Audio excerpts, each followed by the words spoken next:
This is John Page Williams with another reading from Chesapeake Almanac.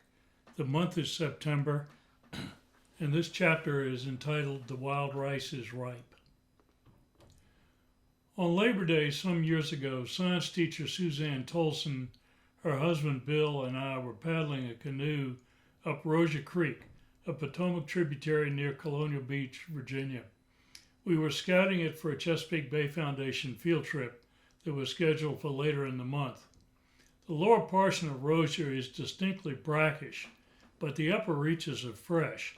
There we found half a dozen blue-winged teal, a noisy host of red-winged blackbirds, and some bobolinks.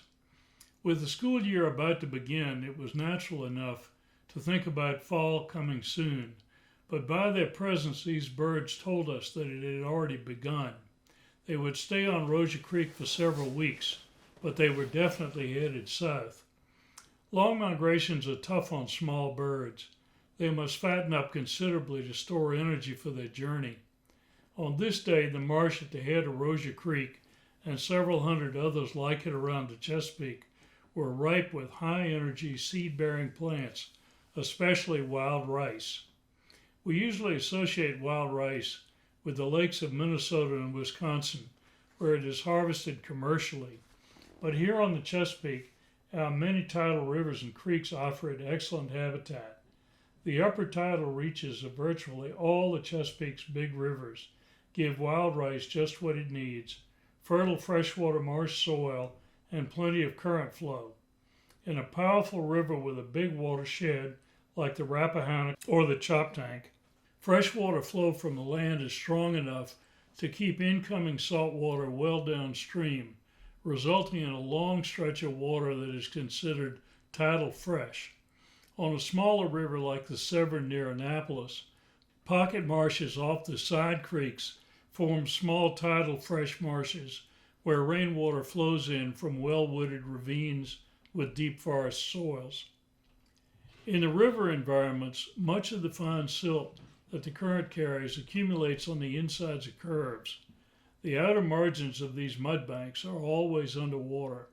Here live floating leaf plants with buoyant stems, like yellow pond lily and arum. Wild rice grows behind these plants, somewhat higher in the marshes. Because it can extract the oxygen its root cells need from the water that flows over them, it can live in consistently waterlogged soil. Wild rice is an annual, growing from seed each year, but its growth rate is prodigious. It begins in late April, and by mid-May, it's a couple of inches tall, looking like what it is, a grass.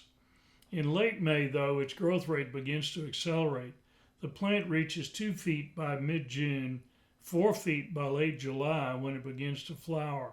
By late August, when the grains start to ripen, it will be 6 to 9 feet tall. Not bad for a 4-month growing season. The grains are highly nutritious, full of protein and complex carbohydrates. They shatter or fall from a plant during the first 2 weeks of September, though not all the plants in a given stand will be ready at the same time. The red-winged blackbirds descend on the ripe plants aggressively and shake at the seed heads, picking off grains for themselves, but also shaking loose any others that are ripe so that they fall to the marsh floor to be eaten by other birds or to sink into the mud to become next year's crop.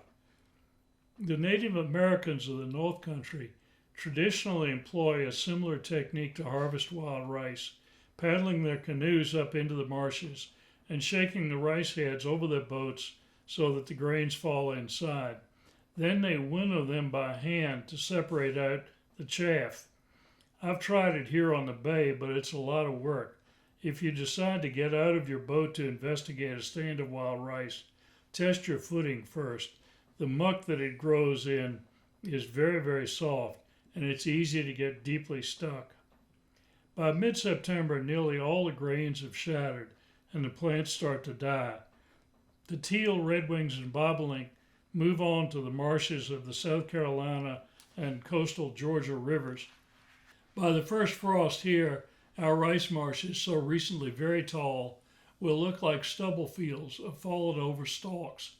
Other seed-bearing plants like smartweeds will become the dominant foods for the waterfowl that arrive later in the fall. Early fall is an ideal time for day trips on the bay's tidal fresh rivers. Canoes, kayaks, 14 to 16 foot aluminum outboard skiffs, and powerboats up to 20 feet are all appropriate for these rivers if operated prudently. Especially good areas for exploring wild rice marshes are the Chickahominy River, the Mattaponi and Pamunkey Rivers, the Rappahannock around Port Royal, the Patuxent around Upper Marlboro, the head of the Chester above Chestertown going up to Crumpton, the Choptank around Denton and Tuckahoe Creek, its big tributary, and the Nanticoke above Vienna, including its big tributaries, Marshy Hope and Broad Creeks.